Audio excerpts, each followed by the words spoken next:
Welcome to B2B Marketers on a Mission, a podcast for change makers where we question the conventional, debunk marketing myths, provide actionable tips, think differently, disrupt industries, and take your marketing to a new level. From improving your campaigns to making you a better marketer, these are the inspirational stories that will help us change the way we think and approach B2B marketing one conversation at a time. This podcast is brought to you by I'm Blake Consulting, helping you to stand out in the market and drive revenue to your B2B business. And now your host, Christian Klepp.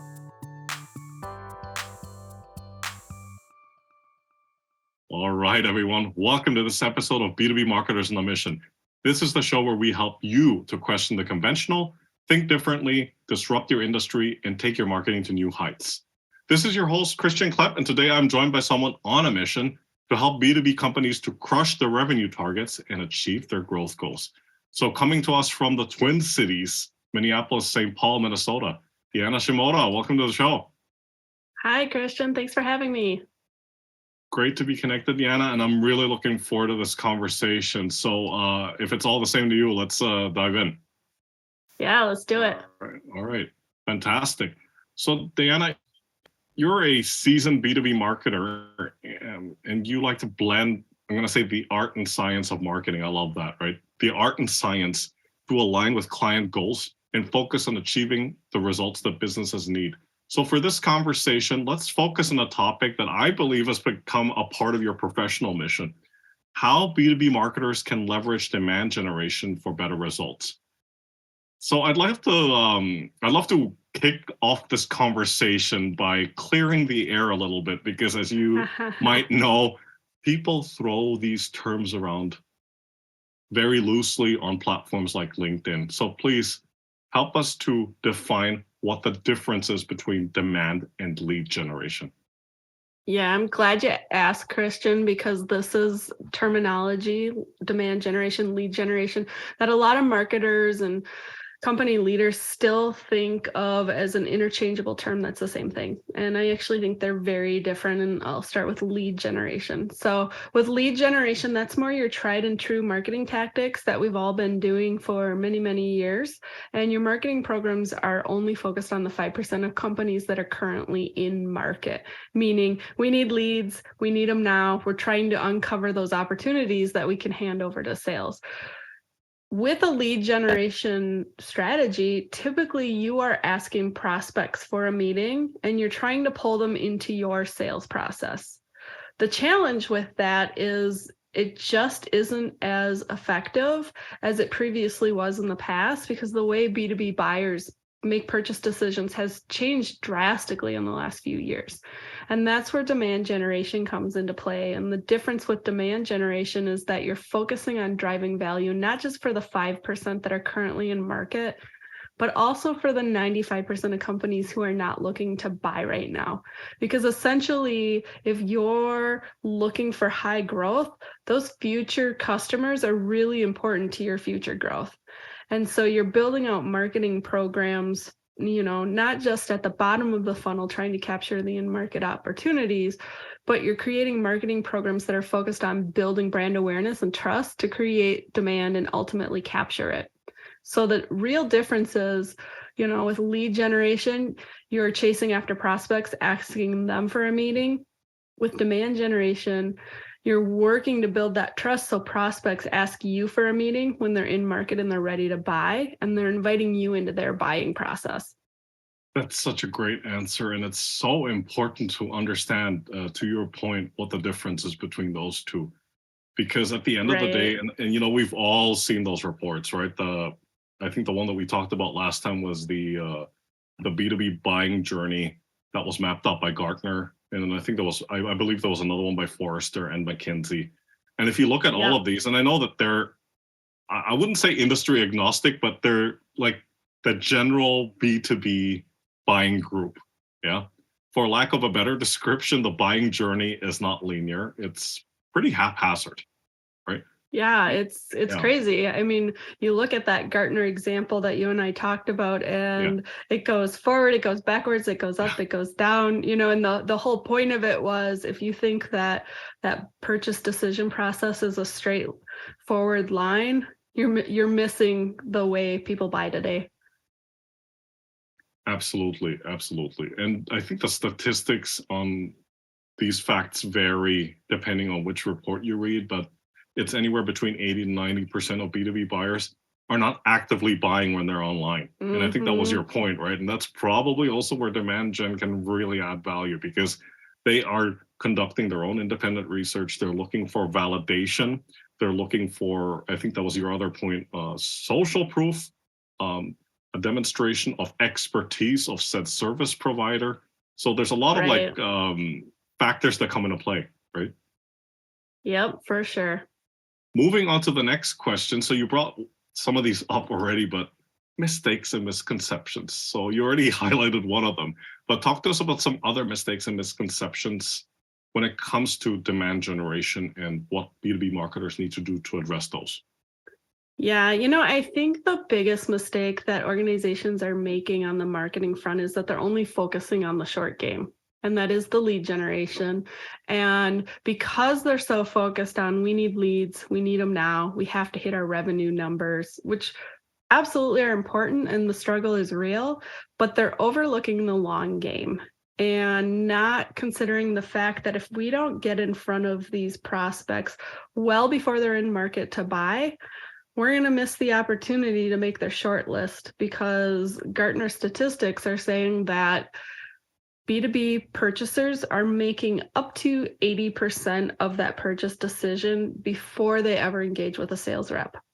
And if you step back and think about that, they darn near have their mind made up by the time they're willing to talk to you. So if you haven't done the marketing programs to build that brand awareness and build that trust, the likelihood of them reaching out to you and asking for a sales meeting are pretty slim. Absolutely. I love that you brought that up, that when they've already reached out to the salespeople, they've either already made up their mind, or again, they need that validation, right? Mm-hmm. But it's such an important point that you bring up, that they don't want to talk to the salesperson at the beginning of that journey, right? Think about it like in your own purchasing process, like, is your first thought, let me pick up the phone and talk to a sales rep? Or is it, let me do research, let me talk to colleagues, let me find out as much information as I can? According to Gartner, 72% of B2B buyers have said they would prefer to have zero interaction with a sales rep during the purchase process. Right, exactly. So they're reluctantly talking to those of us in sales once they get to that point where they have to have a conversation. Exactly. Deanna, I wanted to go back to something you said earlier, and I think it's a really important point to jam on a little bit further, if you will. Talking about how B2B companies are so focused on the short game, or the short-term gains rather. So leads, revenue, etc. So from your experience, how do you, and I know it's not a simple answer, but how do you address that challenge, and how, from your experience, can you convince B2B companies to change that mindset and to believe and have faith in playing the longer game? Yeah. Listen, if you're playing the lead gen game and you're not thinking about the long-term game, what's likely happening is you're falling short on your revenue goals, and it's a constant chasing your tail. You can't seem to get off that merry-go-round because you can't get ahead of the curve. And that is where you need to take a step back and look at the long-term strategy from a marketing perspective, and that's where demand generation comes into play. And I will say, demand generation is not this, I build an engine and overnight I have all these inbound leads. It takes time to build an audience. It takes time to build out the content. You've got to continually feed it. So you do have to look at it as a long-term strategy, and you do have to have the patience and willingness to go all in and give it time to actually start producing results. Once it starts to produce results, what you're going to see are more inbound leads coming in the door. And guess what? those leads who raise their hands are a hell of a lot better than the leads that you uncovered doing cold calls and outreach, trying to get people to have an appointment for you. They're going to have shorter sales cycles. They're going to have higher close rates. And overall, they're going to have lower customer acquisition costs. So it really is a win to build out a demand generation engine. Now, that doesn't eliminate we need revenue now immediately. It will solve it in the long term. And I think that's where a lot of organizations struggle. They're like, we can't just stop doing this stuff because we have to bring leads in the door. And I totally agree with that. I've been on the corporate side. The struggle is real. So I think there's a transition period where you may continue to do lead generation tactics while you're building out a demand generation engine. But as the demand generation engine starts to, get some momentum, it's actually going to make your lead generation programs perform better because there's better brand awareness, better trust, more affinity out there in the market for your wares that you're going out and selling. Now, we don't call it lead generation at that point. We call it demand capture as part of the demand generation engine. But in essence, you're still going out and you're looking for leads and you're trying to bring them in the door, but you're more focused on quality. Those that are doing lead generation today, I talk to companies all the time who come and they're like, what we're doing, it's just not working the way that it used to. And we're banging our head against the wall because we can't figure out how to solve this problem.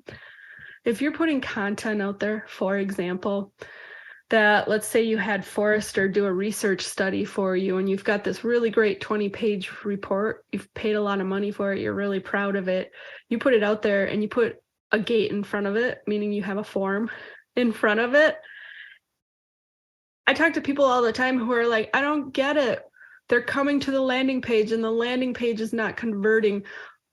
We need to redesign our landing page.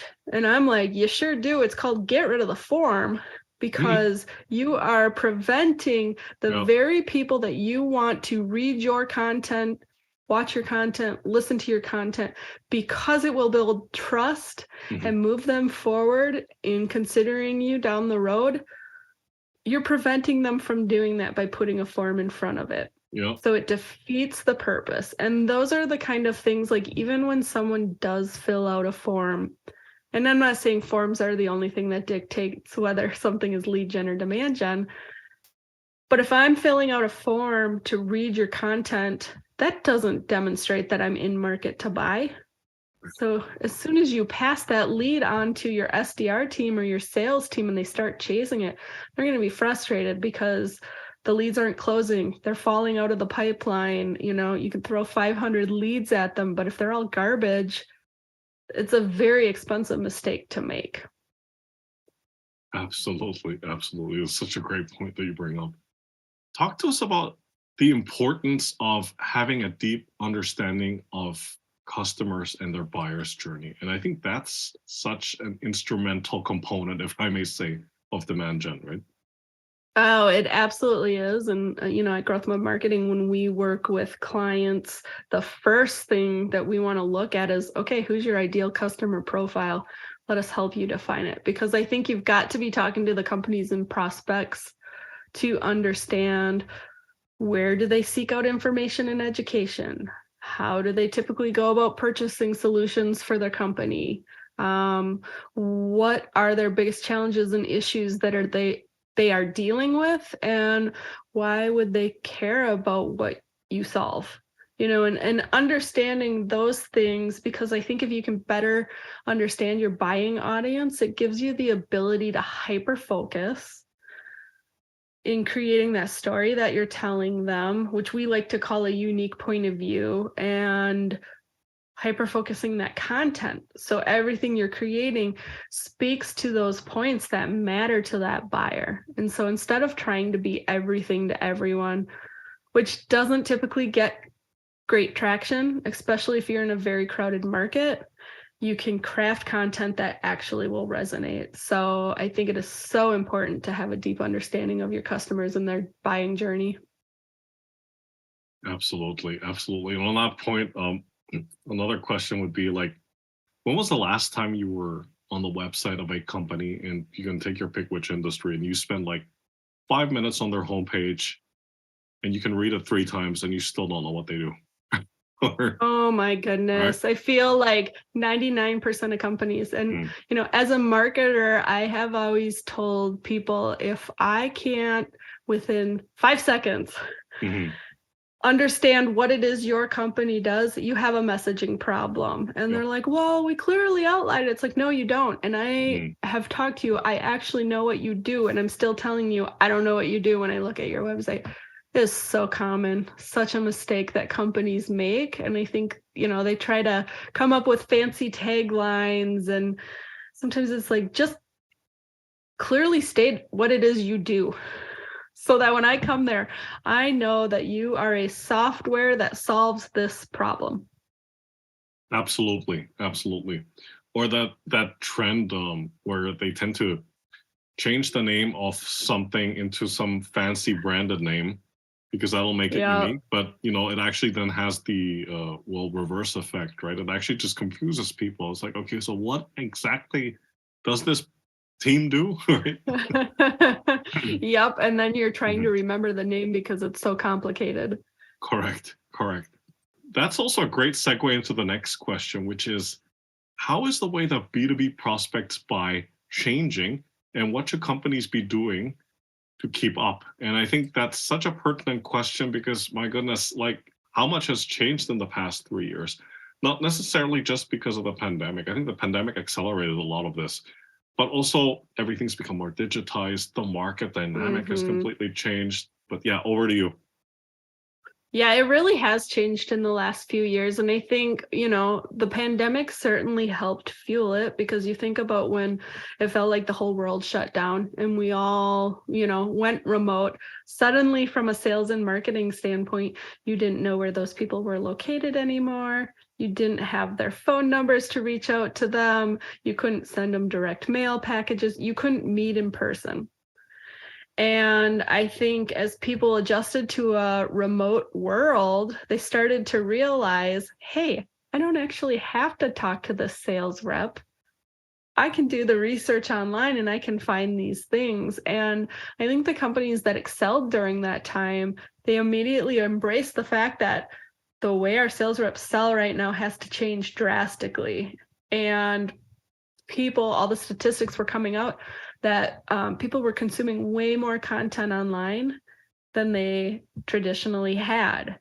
Well, as we're getting back to, what's more of a normal state now, and a lot of people went back to the office, it didn't change their habits that they picked up over that period when everyone was working from home, where they've realized, like, I can go online and I can research this and I can find all of this information. And there are companies out there that will list their actual pricing and their packages on their website. I can go to review sites. I can ask people on LinkedIn and get information. Like, there's all these back channels, per se, to get the information you're looking for without having to talk to a sales rep. And so, we've talked about a couple of the statistics already, how 72% of B2B buyers don't want to have interaction with a sales rep, and 80% of the decision process can be completed before they're willing to engage. Another statistic to pull out there is they're now saying it takes an average of 66 touches for a buyer to engage with a company. And that is up significantly from, years ago, it used to be like 15. You think about that 66. Sure, there's going to be some who maybe it's 15 touches. There's going to be some who it's 200 touches.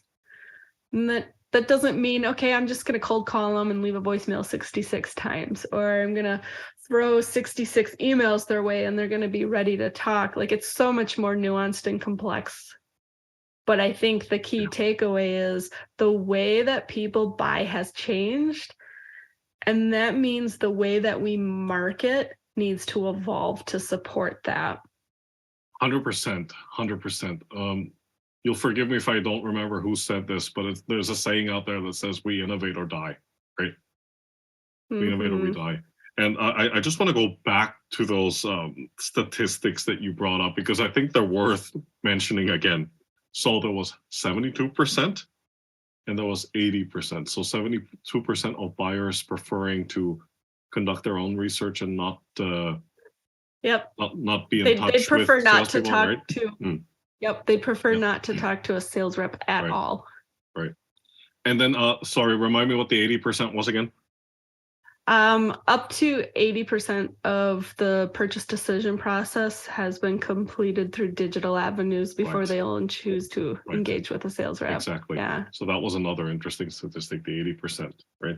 And then the 66, oh, sorry, I'm just looking back to see that, that I Yep. saw that correctly, but the 66 touches that a buyer has with a company, Yeah. and that's even before any decision has been made. And I think those are Right. such critical points. Those are such critical figures to keep in mind, because especially in the world of B2B, and just imagine, Deanna, you take your pick, whichever industry, right? But like, just imagine somebody's buying like all this high-tech equipment and you're looking at easily at least six-figure deals, right? Yeah. This buying group is most likely not going to respond to some cold call saying like, hey, you want to, let's book a meeting next week and we can sell you this equipment that you're looking for. It's most likely not going to happen that way. Yeah, maybe it's happened once or twice in the history of sales, but if someone's not in market to buy today, the more expensive it gets, the more unlikely it is that you're going to convince them that they do need to buy it today. And when I look at all these statistics, which, by the way, these are all numbers from Gartner in the last year that have come out.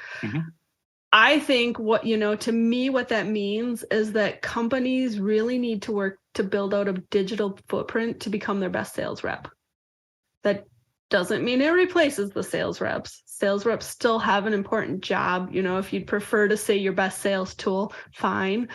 But, my point is, if they're making up to 80% of that decision and they're doing everything they can not to engage with the sales rep until they need to, you damn well better have a good footprint out there with really good content that allows them to self-guide through their buying journey. Absolutely. Absolutely. Okay.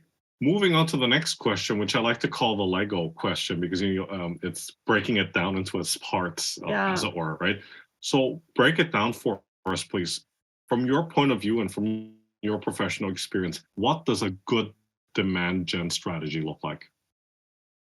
So from my perspective, there are 3 pillars to a demand generation strategy: strategy, content, and distribution. You start with the strategy, and the way we work with clients is, okay, you've got to build out an ideal customer profile. That is going to be who or what type of companies are the best fit companies for your services. A lot of organizations struggle with this because they're like, you're saying I have to narrow down my audience? Do I have to say no to all these other companies? And it's like, no, that's not the point. Yes, you have to narrow down your audience because it's going to help you get better traction if you're in a really crowded market and you're getting lost in the crowd because there's so many solutions out there and they all sound the same. Then we work with them to develop what we call a unique point of view story framework. And this is really like, what's the story you're going out to the market with to challenge thinking? And it's not necessarily like, this is your product and these are your product differentiators. It's that whole story that you're telling, because sometimes, quite frankly, especially if you get in like the technology space or the services space, there's not real meaningful differentiation in the eyes of the buyer. And companies struggle with that. They spend a lot of money doing message differentiation exercises. And I can tell you from experience, when the differentiation doesn't actually exist, it can be pretty disappointing to get to the end of that project and feel like we don't actually sound any different. Like, yep, because you're not. So that's where the unique point of view puts a different spin on how do you talk about it without actually having a different product. And then, the third piece of that strategy is building out that content marketing and demand generation plan. And, like, I find a lot of companies, they want to jump to the other 2 pillars. They're like, I don't want to spend money on strategy. That's a really important piece. It's the blueprint to set the direction for everything you're going to do moving forward and to get you hyper focused so that when you get to the next pillar, which is creating the content. You know who that audience is, you know the story you're going to tell, and now it becomes about executing that by building out content, looking at the key topics, creating content for every stage of the funnel, and creating different formats of content, because different strokes for different folks. You know, some people like long format content, some people prefer video, some people like social media snippets. You can take that content and really slice and dice it and make it go far. But then if that content doesn't get out in front of the right people, it's a waste of time and it's not going to be impactful. So that's where that third pillar of demand generation and building out an engine is the distribution. And there are 3 avenues to look at from my perspective with distribution. One is the website. That is your digital storefront.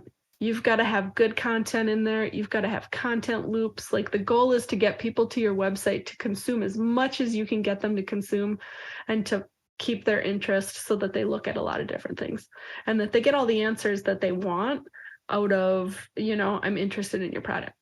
Second is managed channels. So these are the channels where you can control what is put out and when. And the whole purpose of managed channels is, how do I build an audience that wants to continually consume my content?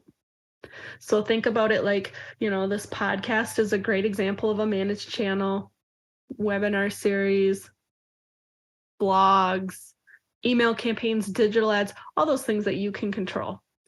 And then the third avenue is third-party channels, and that's about tapping into existing relevant audiences within the industry to build credibility, expand your reach beyond your own managed channel, and basically get in front of someone else's audience that they've already built up that is really relevant for you.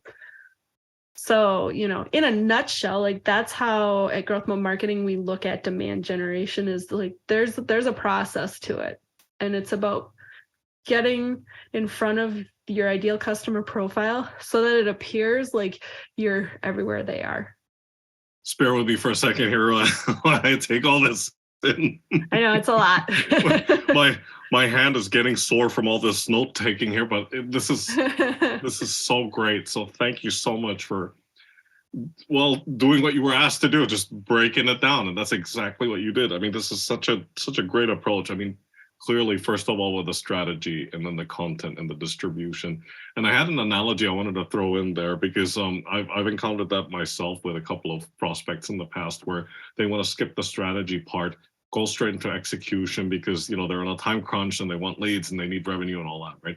Yeah. But it's almost like, I mean, there's many analogies out there, but the one I love going back to is the real estate one, because at least in North America, a lot of people can relate to that. Like, so just imagine you're building a house, right? And you've got the contractor, you've got the building materials, and they're starting to build it, but they don't have the architect's blueprint for the structure, right? So what's the house going to look like when it's finished, right? Right. So you have these teams that probably know what they're doing, but will they know how to build a house without having a plan in front of them? That remains to be seen. Yeah, well, and you know, from a marketing standpoint, if you don't have a strategy and you're not sticking to that strategy, it becomes random acts of marketing.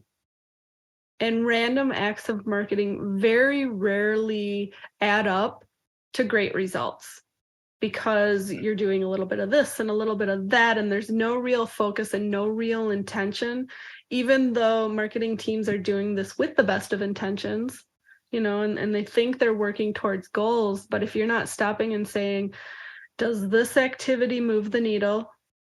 Should this be the priority over XYZ?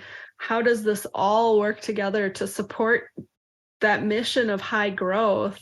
If you're not asking those, you're doing a lot of wasted effort on marketing that's not going to be very impactful. 100%, or as I like to say, it's like just shooting from the hip and hope you hit something, right? That's basically it. Yeah.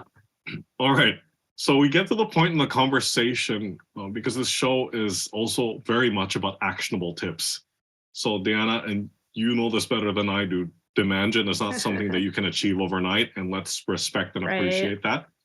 But if there were 3 to 5 things, for our audience out there that's listening to this conversation, if there are 3 to 5 things that you want them to take away from the show and act upon immediately with regards to demand gen, what are they? Yeah. So, I mean, demand generation, to your point, Christian, it is a whole process to build out that engine. But I think there are some quick things that you can start doing now or start thinking about now that will be helpful. And I've kind of talked about them already, but to summarize, you've got to stop doing the random acts of marketing. You need to be more intentional and stick to your strategy because, quite frankly, the long game matters. You need to stop gating your best content because putting obstacles in the way of content that you actually want your prospects to read, to watch, to listen to doesn't make sense. It's better to get it in front of them. I don't want to have a call. I'm sure you don't want to have a call with your prospects and clients where they're like, I had 1,500 people visit the landing page and nobody converted. Like, yep, there are 1,500 missed opportunities to build brand awareness and trust with those individuals. And then the third thing I would say, narrowing down your audience to widen your impact. You've really got to stop trying to be everything to everyone in your market and get really good at telling a story to stand out in the crowd with a subset of your total addressable market. And if you're not sure what I mean by this, I'll use HR technology as an example. There's 21,000 plus technologies out there, all competing for the same dollars. Yes, they do different things at times. Sometimes they don't. But imagine if I am a HR tech buyer at a manufacturing company and just 20 of those vendors are marketing to me to purchase their human capital management system. And I'm looking at it and all the options sound the same. I'm probably going to price shop. And unless you're the low cost provider, you don't want that to happen. Now imagine if one of those 20 vendors was sending them materials and marketing that talk about understanding the challenges of managing an employee base in a manufacturing plant where you've got shift differentials, you've got high turnover, you've got, dangers that happen on the plant floor, all these different things that are very unique to the situation they're in. Which one do you think is going to resonate with them? Most likely the one that is speaking their language. And so when I say narrow down your audience to widen your impact, that's why you're going to get more traction when you don't sound like everybody else. Absolutely. Have your unique point of view, your points of differentiation and whatnot. I wanted to go back to point number 2, if I may, about the stop gating content. And I know that there's been, or your best content rather, and I know there's been chatter in the grapevine about this and the heavy debates on LinkedIn and whatnot. But are there a few occasions, I would say, or situations where you probably would gate the content? To be totally honest with you, in my opinion, the only things I think you should throw a form on are like a subscription list, a live demo request, and I want to talk to sales. And the reason I say that, and I have been guilty in the past of being like, why would we take a form off?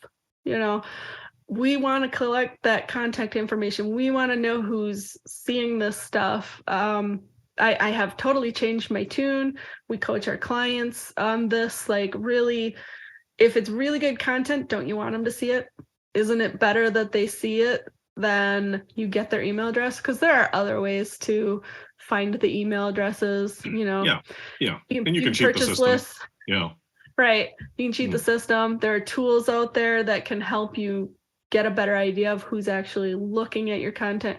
You can do retargeting ads. I mean, there's so much you can do without having to force them to give you their information. And if they're not in market to buy right now, what are you going to do, with their email address? You're going to send sales after them, and then they're going to be annoyed, and it creates a bad experience in the prospect's mind.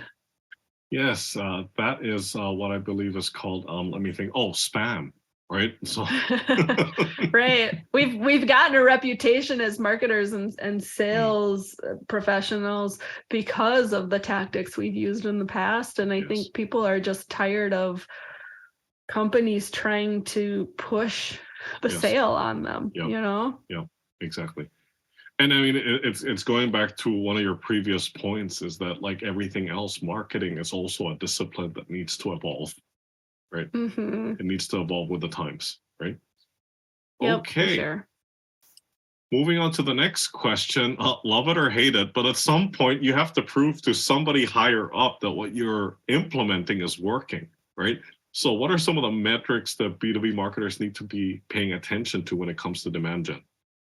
Yeah, I've thought long and hard about this because, I have worked at organizations where you had to prove every dollar you spent was driving revenue for the organization, and that is easier said than done. There are lots of marketing attribution software and tools out there today that allegedly do that. But what I have learned is you've got to look beyond the easy to measure tactics to find what works, because sometimes what works is not as easily trackable. And what I mean is that activities like emails and digital ads are relatively easy to measure when it comes to engagement and actions taken. But that really only gives you a very narrow view of the buyer's journey. So, for example, you may have a digital advertising program that drives people to schedule a live demo with your team. And if these ads are converting, you're thinking, hey, this tactic works. Maybe we need to pull back on the other programs and invest more in digital advertising to drive more leads. But that's totally deceiving, because a person likely did not see a digital ad for the first time and think, I should buy this, tell me more. And it goes back, to when you brought up that buyer journey visual from Gartner and Forrester and some of the other analyst firms out there. Like, it's not a straight linear journey. It's rarely ever a straight line.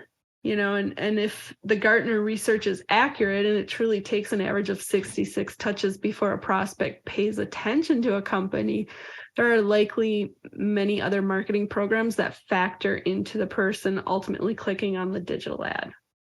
And I think sometimes the hard to measure tactics can drive the most brand awareness and trust.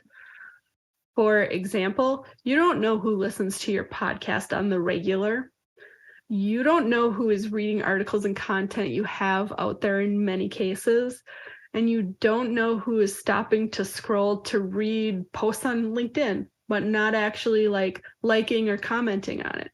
And all of those activities matter.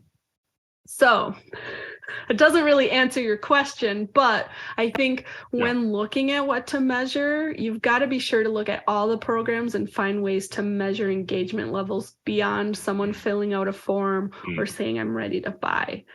And if they're trending in the right direction, you might be onto something. And so, if you're looking at podcasts, look at the downloads and any other information you can get from those podcasts to see, is it trending up? Is it flat? Is it going down? If it's trending up and you're putting out great content and you're promoting it to the right audience, that's a really good sign. And that's an indicator, I think, that will feed into the results from some of these other things like the digital ads.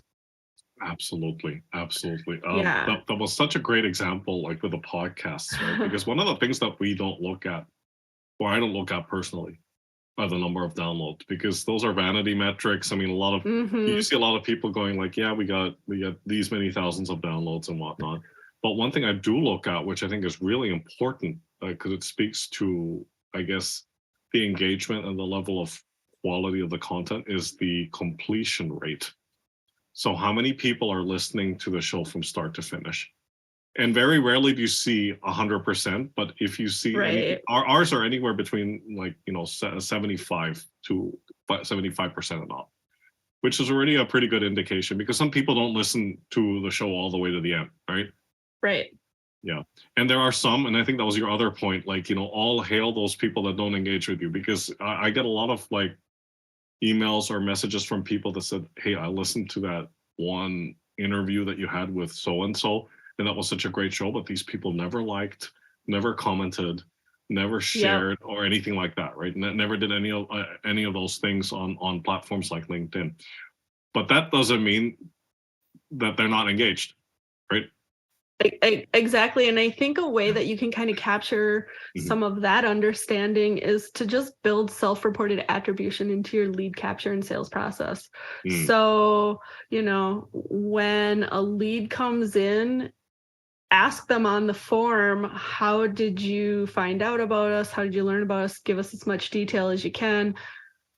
You're going to start hearing from them, well, I religiously listened to your podcast, or I've been following you on LinkedIn for 6 months and I love the content you're putting out there.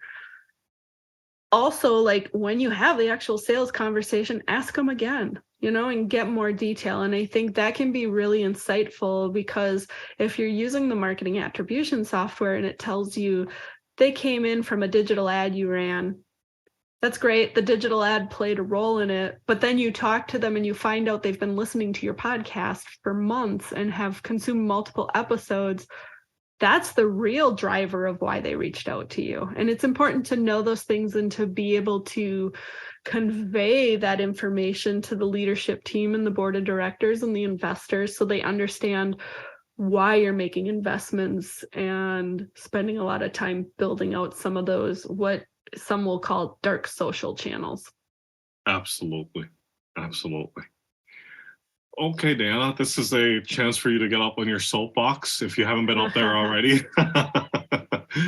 A status quo in your area of expertise, and let's just stay with demand gen, that you passionately disagree with, and why.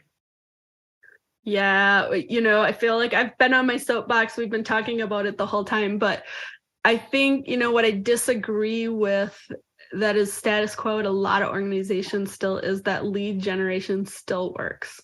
But with the way B2B prospects buy today, we've got to evolve our marketing. I think so many marketers are still trying to run the same playbook that they used 2 years ago, 5 years ago, 10 years ago. And these programs just aren't driving the level of results that they used to. And quite frankly, if what you're doing is not working, you've got to take a step back and change the approach, because focusing on the short game only gets you so far. And, the reality is, if only 5% of companies are actually in market to buy at any time during normal times, you've got to imagine that when the economy is tough and companies are pulling back on spend, that the number of companies actually in market to buy probably drops to closer to 1%. And so you've got to build out your digital footprint to become your best sales rep. And that is what demand generation is all about. Absolutely. Deanna, as expected, this was such a great conversation. Thank you so much for coming on today and sharing your experience and expertise with the audience. So, quick introduction to yourself and how folks out there can get in touch with you.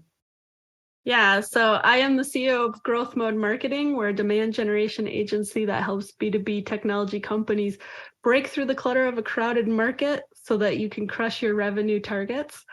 If you are interested in learning more about how to create a catalyst for growth through demand generation, I encourage you to check out GrowthMode Marketing's podcast called The Demand Gen Fix. It's on Apple Podcasts, Spotify, YouTube, or wherever you get your podcasts. I also encourage people to follow me, Deanna Shimota, on LinkedIn, because I regularly post insights and best practices on demand generation. And of course, we provide lots of information on our website too, which is growthmodemarketing.com. Fantastic. So once again, Deanna, thank you so much for your time. Take care, stay safe, Thank you. and talk to you soon. All right, thanks. Bye for now.